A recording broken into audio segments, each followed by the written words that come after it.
Assalamu alaikum masu kallon mu, barkanmu da sake saduwa a cikin wani sabon shiri na babban zaure wanda yake zo muku daga nan a Tab Media, inda muke kawo muku shirye-shirye daban-daban waɗanda suka haɗa da hira da manyan mutane, mamallakan manyan masana'antu ko kuma wani jami'i na gwamnati. A yau mun yi sa'a kuma mun samu halartar babban bako, wato barista Sani Salisu Adam, wanda a yau za mu tattauna da shi akan batutuwan shari'a waɗanda suka shafi rayuwarmu na yau da kullum, wanda ya haɗa da menene 'yancin ɗan ƙasa, wace dama ƙasa ta bawa ɗan ƙasa a matsayinsa na asalin ɗan ƙasa da kuma 'yancocinsa da sauran wasu abubuwa ma da suka shafi rayuwar shari'a gaba ɗaya ta yau da kullum. Barista, muna maka barka da zuwa wannan shiri namu na babban zaure. To masha Allah. Kafin mu shiga cikin shirin gadan-gadan, ya kasance dan kusan al'adar mu mukan tambaya mu dan samu takaitaccen tarihi na wanda muke tare da shi. To bismillah. To sunana barista Sani Adamu Salisu. Na yi karatun shari'a a Faculty of Law Usman Danfodio University Sokoto. Bayan gama wannan na yi karatun law school a Buhari Campus Abuja, secondary school ina kuma Amina. To yanzu ina cikin active practice a nan Abuja. A Abuja nake practicing, sannan kuma da duk wani state inda dama ya samu. To masha Allah, alhamdulillah. Wannan abu ne mai kyau. Bari mu fara da wani abu da ya faru dan cikin kwanakin bayan nan. Akwai wato wani hukunci da mutane suka ɗauki shari'a a hannunsu ko kuma hukunci a hannunsu, wato abin da ake cewa jungle justice, wanda ya faru a Kaduna. Aka kashe wata mata akan ana zarginta da sata yara, wanda daga ƙarshe da rahoto ya fito officially aka ce aka same ta kan cewa ba ta da laifi a cikin abin da ake zarginta da shi. Na'am. Me kake gani ya jawo haka? Eto, na farko dai daga cikin abubuwan da ke jawo irin wannan matsalar shine rashin ilimi ko rashin sani na al'umma. Na ɗaya kenan, wanda ta wannan ɓangaren mutane da sun san matsayin doka ko kuma yadda ake tafikar da abin da ya shafi shari'a akan mutane, da bai kamata a ce su aikata haka ba. Misali shine section 6 na 1999 constitution as amended ya ba da wa kotu dama kadai take da dama ta yi wa mutum shari'a, a gurfanar da mutum a gaban kotu har a yi mai shari'a a gano laifin shi ko akasin haka. To da mutane sun san da wannan tsarin dokar, kaga da ba za su ɗauki, ko kuma in ce bai kamata a ce sun ɗauki doka a hannunsu ba. A lokacin da suka ga wani abun zargi, to kamata a yi su kama ta ko su kama mutum su danƙa shi ga hannun hukumomin da suke da alhakin binciken wannan lamarin. To da a ce an yi haka, wannan shine tsari na doka, amma ba wai a ɗauki hukunci a hannu a aiwatar ba. To matsala mai faruwa ta faru. Yanzu mutanen da suka aikata irin wannan aiki, su menene hukuncin su kenan? Wani irin hukunci su shari'a take tanada a kansu? Eto, irin wannan case ɗin ana kiran shi da mob action.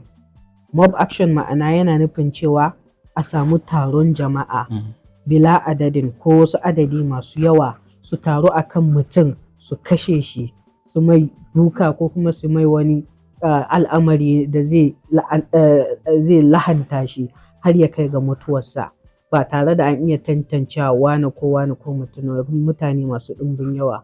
To irin haka shi ya faru ga wannan matar. Saboda haka, kamar yadda na faɗa, hakan kuskure ne, hakan baya daga cikin tsarin doka, saboda a dokar Najeriya har ila yau ta ba da damar cewa musamman section 36 sub 5 of the 1999 constitution akan cewa duk wani mutum da ake zargi ko kuma aka kama shi kawai a matsayin wanda ake zargi yake. Wani mutum ko hukuma bai da alhaki ko damar ya ayyana mutum a matsayin wanda ya aikata laifi, sai kotu kaɗai, kamar yadda muka ce yadda section 6 ya empowering kotu. So da haka, ko hukuma ne ka kama mutum a lokacin da yake aikata laifi, to kai a wajenka mai zargi ne, wanda ake zargi ne. sai an je gaban kotu an gurfanar da shi an yi bincike, abinda bincike ya tabbatar da kuma hujjojin da aka iya gabatarwa a gaban kotu su ne za su ba kotu daman ayyana mutumin nan a matsayin ko yana da laifi ko ba shi da laifi. To irin wannan in ta faru da mutane ba sa jiran jami'an tsaro suke ɗaukan mataki a hannunsu kawai, wato da zarar sun ga wani abu da suke zargi su aikata, kamar misali wannan na kisa, shin kana gani kamar suna ganin akwai rashin amana ne tsakaninsu da jami'an tsaro, ko ba za su yi wani abu ba, ko kuma a'a tsantsan rashin sanin doka ne? To a baya na faɗa cewa rashin sanin doka da rashin ilimi akan wannan lamarin yakan iya kawo ga haka, wanda na yi bayani a ilimance ga yadda doka ya tsara hanyar da ya kamata a ce abi. Na biyu kuma shine ya kamata a ce tsakanin hukumomi da al'umma akwai yarda na amana tsakanin juna, ya zamanto al'umma su amintu cewa yau idan suka kama wanda ake zargin ya aikata laifi aka miƙa shi a hannun hukuma, to wannan hukumar za ta iya duk iya ƙoƙarinta ta yi duka binciken da ya kamata a ce ta yi a bisa tsari na doka da adalci. Bayan an yi wannan binciken a gurfanar da wanda aka kama ko ake zargin da laifi a gaban kotu har a yi shari'a a kan shi, ma'ana a yi cajin ɗin shi a gaban kotu har a gabatar da hujjoji da ake zargin cewa suna iya tabbatar da aikata wannan laifin gaban kotu, har a kai ga kotu ta zartar da hukuncin ko mutum ya aikata ko an same shi da laifi ko ba a same shi da laifi ba. Saboda haka rashin ilimi na daga ciki wanda ya kamata a ce mutane su samu awareness akan wannan tsarika na dokan cewa bai kamata su ɗauki hukuncin doka a hannunsu ba. Akwai institutions da hukumomi da tsare-tsare na ƙasa da na dokoki da ya gabatar da yanda za a bi tsarin hukunta mutane irin waɗannan da ake zargi. Okay.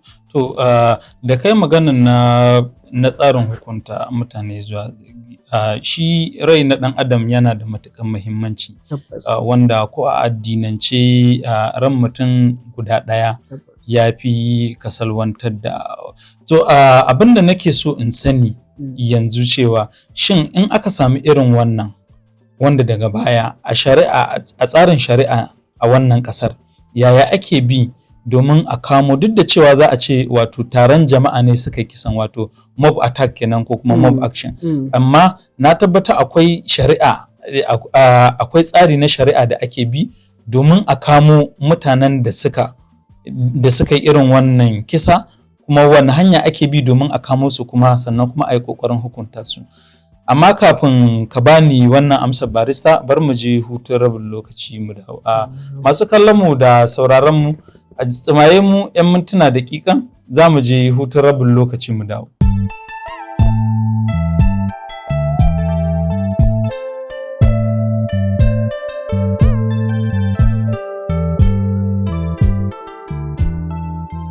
Masu kallon mu barkanmu da dawowa cikin wannan shiri namu na babban zaure wanda yake zuwa muku daga nan a Tab Media. In yanzu kuka same mu a cikin wannan shiri na babban zaure, a yau muna tattaunawa ne tare da barista Sani Salisu Adam, wato masani akan harkokin shari'a da kuma rayuwar ɗan adam na yau da kullum. A yau muna tattaunawa ne akan batutuwan shari'a, amma kafin nan ku yi ƙoƙari ku danna mana like da share da kuma subscribing a duk channels ɗinmu na hanyoyin sadarwa na zamani, wato social media handles ɗinmu. A barista, kafin mu tafi hutun rabin lokaci na yi maka tambaya, in irin kamar yanzu irin wannan abin takaici da abin ɓacin rai da ya faru a Kaduna, na wanda aka sami wato a kisan taro ko kuma kisan gangami akan wata da ake yi wa zargi da satar yara, wanda daga baya aka gane cewa ba ta da laifi akan abin da ake zarginta.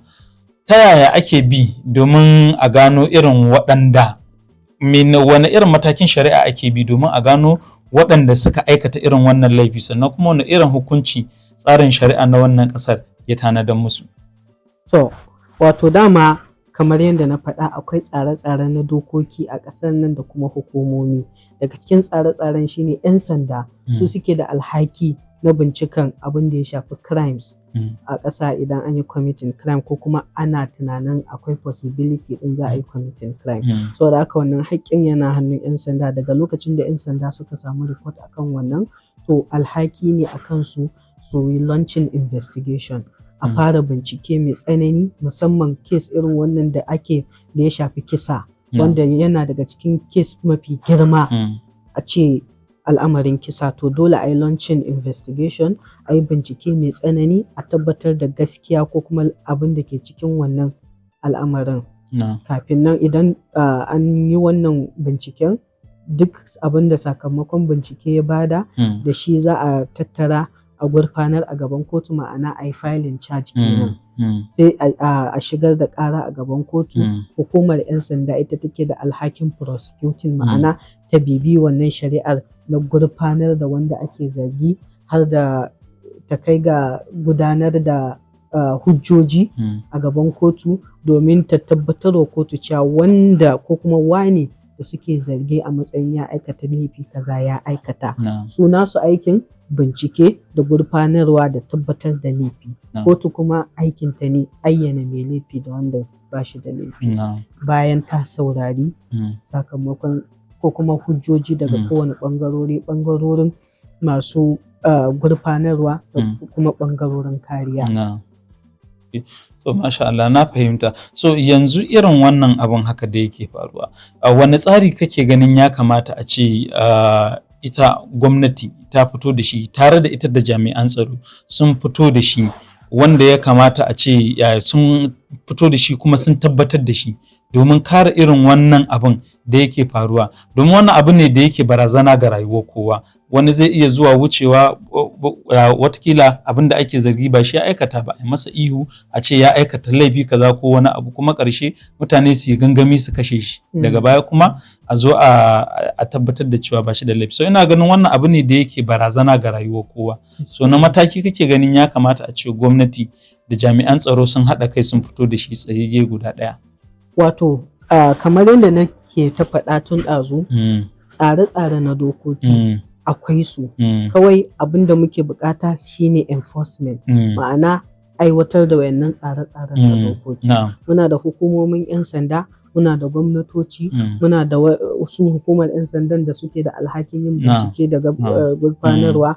To abin da ake bukata shine su 'yan sanda su ƙara ƙwazo da su ƙara ƙwazo da ƙoƙari a wajen aiwatar da aikinsu, su tabbatar da cewa sun yi aiki cikin ƙwazo, sun yi aiki tukuru, da tabbatar da cewa duk inda aka samu kisa irin wannan an yi binciken ƙwaƙwaf, an gano mai laifi, kuma a tabbatar da cewa an gurfanar da shi har kotu ta samu. Idan aka samu conviction, to doka ta yi abin da ya tanada, saboda gudun kar shi dama doka amfanin shi shine deterrence. Akwai abin da ake kira deterrence, shine kamar a tauna tsakuwa don aya ta ji tsoro, ma'ana idan wane ya aikata laifi to a yi mai hukuncin da ya dace a kan shi, yanda mutum na biyu wanda yake da niyya ko kuma yunkurin aikata irin wannan laifin zai haƙura, saboda ya ga sakamakon wanda ya aikata irin wannan.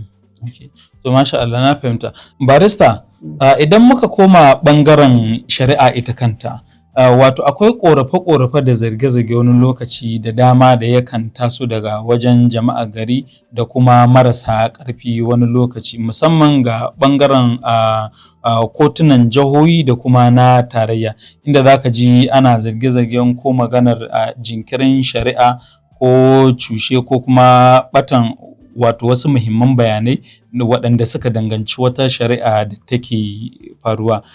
Wannan kuma yakan zo ne a wasu lokuta da in aka samu ɗumamar wasu shari'o'i waɗanda suka ko dai suka shafi mutum ɗaya ko kuma suka shafi wata tafiya ta mutane da yawa.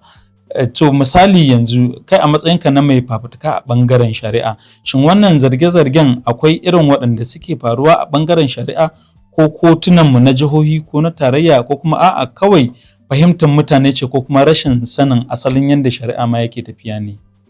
To wato za a iya cewa lokacin al'umma ba su fahimci ainihin yadda lamarin shari'a yake tafiya ba, shi yasa wani lokacin wani a iya fahimtarsa zai iya ba da ra'ayi kaza akan wani al'amari. To amma maganan cushe ko daɗewa a fannin shari'a tabbas mun san cewa akwai wannan, akan samu jinkiri mai tsawo ko daɗewa a shari'a, kaga mutum yana ajiye ko kuma a waiting trial ba a biyo ta kanshi, shari'a ba ta ma biyo ta kanshi ba. Hakan wani lokacin yana da asali ne akan, na farko dai kotunan mu sun yi karanci akan yawan cases ɗin da ake samu, sannan su kansu alƙalan suna iya bakin ƙoƙarinsu, to amma kuma akwai ayyuka masu tarin yawa a kansu. Saboda haka waɗannan na daga cikin abubuwan.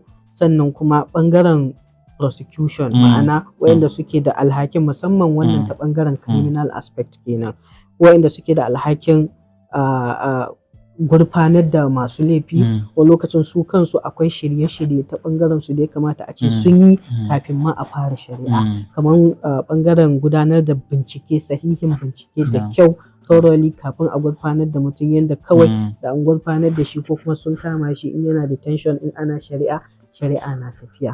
Wani lokacin zaka ga mutum yana ajiye a gidan gyaran hali a matsayin awaiting trial, yana jiran a yi shari'a, sai kaga wani zai iya yin shekara 5, 7, 10, 20, wani ma bai ma taɓa zuwa kotu ba. Saboda haka wannan idan wani lokacin zaka ga mutum an je an kama shi ko an ajiye shi ba a ma gama tabbatar da ko gudanar da bincike ba ma aka shi, idan ma an yi binciken wani lokacin ma sai kaga ba a ma gurfanar da shi a gaban kotu ba, ballantana a zo maganar yin shari'a sai yana da gaskiya ko ba shi da gaskiya.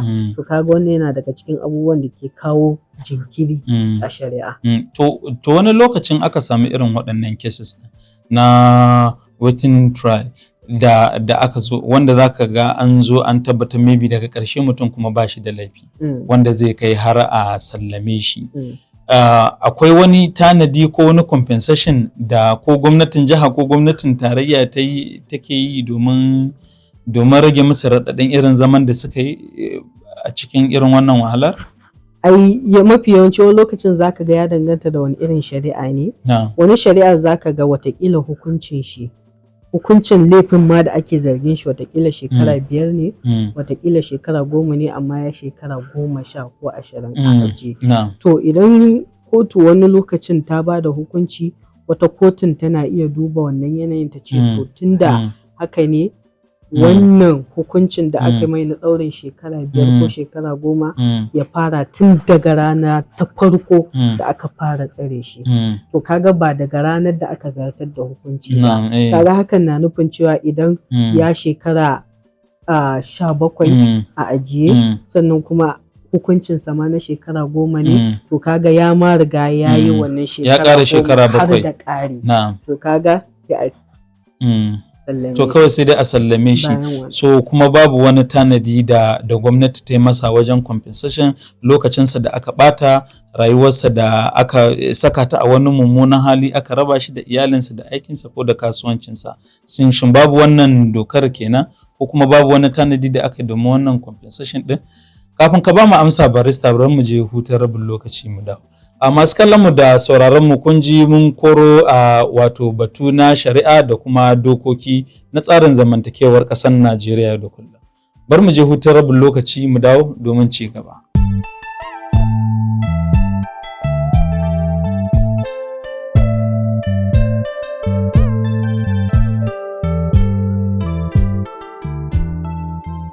Masu kallon mu da sauraron mu, barkan mu da dawowa a cikin wannan shiri namu na babban zaure, inda muke tare da barista Sani Salisu Adam, muke tattauna batutuwan shari'a. Barista, kafin mu tafi hutun rabin lokaci, na yi maka tambaya irin akwai wani tsari da ƙasa ta tanada ko jiha wajen in aka samu mutum ba da laifi ba bayan ya daɗe a watching trial, ko kuma a'a watakila an same shi da laifi amma an yanke masa hukuncin shekara 5, shi kuma ya daɗe a gidan gyaran hali ya kai shekara 10 ko shekara 17. Shin akwai wani ɗan yanayi na rage raɗaɗi ko kuma compensation da aka tanada a doka? To gaskiya a maganar rage raɗaɗin ko kuma compensation ɗin kamar da muka yi a baya, shine maimakon a ce idan aka zartar mai da hukuncinsa ya fara kirgawa ko counting daga ranar da aka yi hukunci. to kotu za ta iya duba wannan yanayin da ya shiga da daɗewan da ya a kulle ta ce to wannan hukuncin ya fara counting daga rana ta kaza da aka kulle shi ko aka tsare shi. To kaga an rage mai tunda cewa zaman da ya riga ya yi zama da zaman to ya yanke ko kuma ba a ƙara mai akan wannan wahalar ba. To kaga shi ma ai a matsayin wani compensation. Haka. To babu laifi. Akwai wani abu kwanan nan da ya faru wato a matakin shari'a tsakanin kotunan tarayya da kotunan jihohi, wanda wani lokaci yakan haifar da rabuwar kai, kuma ni nake ganin kamar yana rage kimar wato kotunan da kuma ita shari'ar kanta a idanuwan al'umma, wato musamman inda zaka ga an samu rarrabuwar kai, inda kotun jiha za ta yanke wani hukunci, kotun tarayya ita ma ta yanke wani sabanin hukunci, ko kuma daga baya ta ce a sake dawowa a sake irin wannan shari'a. Misali yanzu zan baka irin na hukuncin tsarin siyasa da aka yanke wato na jam'iyyar ADC, wanda ya dan haifar da dambarwa kwanakin baya akan maganar irin hukuncin da aka yanke tsakanin kotun tarayya da kuma kotun jiha. To wato su kotuna, kowane kotu, kotun tarayya da kotun jiha suna da dokokin da suka yi establishing ɗinsu da kuma rules ɗinsu. Ma'ana constitution shi ya establishing wa'annan kotun, amma kuma kowane kotu kuma na da rules, kuma constitutionally constitution ya yi wa kowane kotu appointing area of jurisdiction ɗin shi. Ma'ana idan na ce area of jurisdiction akwai hurumin kowace kotu. Hurumin da Federal High Court ko kuma kotun tarayya take da shi ba zai zama ɗaya da hurumin da kotun jiha take da shi ba. Shi yasa za ka ga wani shari'ar idan an yi a kotun jiha, ko da yake ya danganta ma da shari'ar da za a shigar a kotun jihar nan. Shin wannan kotun jihar ko kuma yanayin tsarin shari'ar ko kuma yanayin shari'ar ma ya faɗo a cikin jerin shari'o'in da ke ƙarƙashin hurumin wannan kotun da ɗaya kenan, ko kuma a'a ya faɗi ƙarƙashin jerin shari'ar da ke ƙarƙashin hurumin kotun tarayya. Wannan su ne rarrabuwan dama ta ɓangaren jurisdiction, ma'ana da ake shi ne hurumi, yawa iko. Okay, so wato in na fahimta yanzu a ɗan wannan bayanin da kai, watakila kamar mutane ne ma ba su gama fahimtar yaya ma kotunan su kansu suke gudanar da al'amuransu ba. Kasancewa akwai shari'a da ko kuma akwai irin ƙarar da ba a gudanar da ita a kotunan tarayya sai dai a je kotunan jihohi, ko kuma ba za ka gudanar da ita a kotunan jihohi ba sai dai ka tafi na tarayya. Na'am. So ko za ka dan iya yi mana wani ƙarin bayani cewa ga irin shari'o'in da ya kamata a kai su kotunan tarayya, ko kuma ga irin shari'o'in da ya kamata a kai su kotunan jiha? To kaga kamar 1999 constitution ya ba wa kotunan jiha unlimited jurisdiction, ma'ana suna da jurisdiction akan ɓangarori masu yawa da dama. Kaga kamar ɓangaren masu haya, ko kuma ɓangaren saɓani na kuɗi ko na bashi ko na abubuwa na iya adadin wasu kuɗaɗe, wanda irin wa'annan hurumin magistrate court ma suna da shi, amma takaitattu wanda bai kai, idan limit ɗinsu bai kai na high court ba. Na high court idan ya wuce limit din magistrate court to sai kaga sai dai high court, kotunan jiha kenan. Su kuma kotunan tarayya su ma jurisdiction ɗinsu ko kuma yanayin ikon su ma ya bambanta. Kafin in manta, kotunan jiha da na ce suna da unlimited jurisdiction, dokar sai ce suna da exclusive jurisdiction, amma kuma ba tare da abin da ya shafi shari'o'in da ke ƙarƙashin hurumin kotun tarayya ba. Ma'ana ita kotun tarayya tana da nata hurumomi ko kuma ɓangarorin iko wanda nata ne ita kanta, bai shafi kotunan jiha ba. Kamar ɓangaren abin da ya shafi ta'ammali da ƙwayoyi, substances na drugs, ko kuma abin maye, ko kuma abin da ya shafi ɓangaren ta'addanci, ko kuma treason, cin amanar ƙasa, ko kuma abin da ya shafi abubuwa makamancin manyan laifuka, suna ƙarƙashin ɓangaren kotun tarayya. Ok, to masha Allah, lallai na fahimta, ka gani ma na ƙara samun ilimi na yanda abubuwan suke tafiya. Abu na gaba da nake gani shine wani lokaci talaka a wannan ƙasar yana ganin cewa kamar kuɗi ne yake siyan shari'a.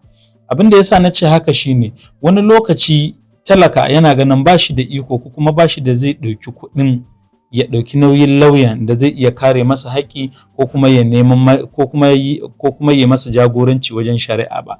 Amma za ga wani lokaci mai hannu da shuni kuma shi yana da kuɗin da zai iya ɗaukar lauya babba, watakila ko ko kuma wani dai wanda dai zai iya shige masa gaba domin aiwatar da shari'a.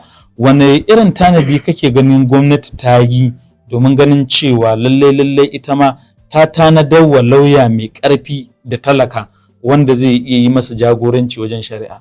Domin wani lokaci sai ka ga irin lauyoyin da gwamnati take haɗawa da su, lauya ne da za a haɗa wanda ba zai iya gogayya da gogaggen lauya wanda yake neman masa haƙƙinsa a wajen wani ba. Ya kake ganin irin wannan tsarin? To wannan fahimtar akwai kuskuren fahimta a cikin shi. Saboda ba haka lamarin yake ba. Mutane su daina tunanin cewa babu wani tsari a ƙasar nan da mai ƙaramin ƙarfi ko talaka zai iya samun daman services ɗin lauya. Ba haka yake ba. Akwai tsarika masu kyau, masu aiki da mutum mara ƙarfi ma zai iya neman services ɗin lauya ko babu ko sisin shi, kuma a tsaya mai a kare shi. Akwai legal aid, ma'ana legal aid council hukuma ce wanda take da alhakin bawa waɗanda suke da ƙaramin ƙarfi wanda ba su da kuɗi su ba su lauya su je ya tsaya musu ba tare da ko sisin su ba. A misali yanzu haka akwai shari'ar da nake a nan kotu.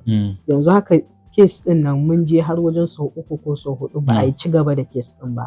Saboda mutane ne guda 3 da ake zargi. Daga cikin mutum 3 nan ina tsayawa mutum 1. Dalili yasa mutum 2 ba zan iya haɗa su ba. Saboda haka kotu kuma ta ce tunda kes ne mai muhimmanci wanda kuma akwai buƙatar aiwa kowane ɓangare adalci. Ba su da ƙarfi, ba su da kuɗin ɗaukar lauya. Shi kanshi wancan da na tsaya mai ba da kuɗi ba ne na tsaya mai. Amma su ma wa'yancan su ma haka ne. To amma shari'ar an je sau 4 ba iya ci gaba saboda ba su da lauya. Saboda duk sanda aka ɗaga shari'a ana jiran a ce sun zo da lauyan da zai tsaya musu. Saboda kamar yadda na faɗa criminal case, shi a criminal case ana so kowane ɓangare a yi wa adalci. Hatta ita kanta gwamnati alhaki ne a kanta ta yi wa wanda ta gurfanar adalci kafin a yi mai shari'a. Daga cikin adalcin alƙalin ya ce ba za a ci gaba da shari'a ba sai wa'annan mutane guda 2 suna da lauyoyi. Idan muka je muka sake dawowa sai su ce ba su samu lauya ba. A sake dawowa na biyu su ce ba su samu lauya ba. Kuma duka dalili ne na rashin kuɗi. To kuma gwamnati ba ta yi tanadin lauyan gwamnati ba. Kamar yadda na gaya maka akwai wannan tsarin legal aid. Kotu abin da ta ce a nemi lawyers in legal aid su shigo ciki su tsaya musu. In fact ita kotun da kanta ma'ana alƙali ya ce shi zai ba su lauyoyi da za su tsaya musu dole. Saboda shari'ar nan ba za a ci gaba da shi ba sai suna da lauyoyi, saboda su tabbatar a lokacin da aka kai ƙarshen shari'an an yi musu adalci. Saboda haka mutane su daina tunanin cewa talaka ba shi da hanyar samun lauya ya tsaya mai a ƙasar nan. Akwai hanyoyi da dama, akwai hanyoyi masu yawa, akwai lauyoyi ma masu zaman kansu wanda su a shirye suke da su tallafa mai ƙaramin ƙarfi wanda ba shi da halin ɗaukan lauya. Shin ko wannan abin shi kuke cewa wannan pro bono? Pro bono. Tabbas. Pro bono services. To masha Allah. Kafin mu karkare shirin, wani irin kira za ka yi ga al'ummar gari, gwamnati da ma ɓangaren judiciary wato shari'ar baki ɗaya, da mu al'ummar gari da gwamnati da kuma judiciary, wani irin ƙarfi da ƙarfe kake ganin ya haɗu domin mu haɗu mu dawo da martabar shari'a a idan al'umma gaba ɗaya ma, musamman irin kallon da wasu ƙasashe suke mana na ƙetare kan cewa ɓangaren shari'a a ƙasar nan yana da rauni matuƙa. Wani irin kira ya kamata kai mana gaba ɗaya da al'umma da gwamnati da kuma ɓangaren shari'a? To kiran da zan yi shine musamman ga litigants ko kuma waɗanda suke da shari'a a gaban kotu. Kowane mutum ya tabbatar ya gudanar da shari'an shi a bisa adalci da kuma gaskiya ta yadda ya kamata, ba tare da wani ya cutar da wani ba har a zo ake samun saɓani a cikin shari'a. Shi shari'a mafi yawancin lokaci shari'a ba wai adversarial bane, ma'ana ba yaƙi bane, kawai ina da tunanin haƙƙina kaza, kai kana tunanin haƙƙinka kaza, mu je gaban kotu ta warware mana. Saboda haka a yi shi a bisa tsari na doka ba tare da an samu matsala ba. Sa'annan su ɓangaren masu gurfanarwa ta ɓangaren criminal aspect kenan prosecutors, su tabbatar da cewa sun gudanar da ayyukansu ta yadda ya kamata a bisa adalci da ƙwarewa da jajircewa, yadda komai zai tafi daidai yadda ake buƙata ba tare da an samu wani yayi korafin cewa ba a yi mishi daidai ba. To masha Allah, so sai ɓangaren al'umma kuma kira. Ɓangaren al'umma kuma shine kowa, duk wanda ya san yana da wani haƙƙi ko ya san hanya mafi dacewa da ya kamata ya nemi haƙƙin nan nasa, kar mutum ya tunanin cewa ƙarfin shi zai ƙwatan mai haƙƙin shi, wanda a tsari na ɗan adam na mutane babu wannan tsarin, ba tsarin ƙarfi bane, wannan tsari ne na dabbobi. Amma mu ɗan adam mutane masu hankali babu wannan tsarin, akwai shimfiɗaɗɗen tsari na doka da shari'a da mutum ya kamata ya bi ta hanyar da ya dace ya nemi haƙƙoƙin shi. To masha Allah, masu kallon mu da sauraron mu, inda muka samu tattaunawa kenan da barista Sani Salisu Adam a cikin wannan shiri namu na babban zaure, inda muka tattauna da batutuwan shari'a da kuma yadda ake tafiyar da shari'a kanta da kuma hurumomin shari'a waɗanda suka shafi rayuwarmu na yau da kullum. Mu sani cewa kiyaye doka da oda ba wai abu bane da ya ta'allaka ga su lauyoyi ko kuma ɓangaren shari'a kawai, a'a mu ma mutanen gari da ni da kai da kowa yana da haƙƙi wajen ƙoƙarin samar da zaman lafiya da kuma ƙoƙarin kiyaye doka da oda. Don haka muke kira daga nan a Tab Media da cewa kowa ya yi ƙoƙari ya kiyaye doka da oda daga ɓangarensa. To masu kallon mu, sai mun sake haɗuwa a cikin wani shiri na babban zaure tare da ni Tukur Wada Sinkin daga Tab Media.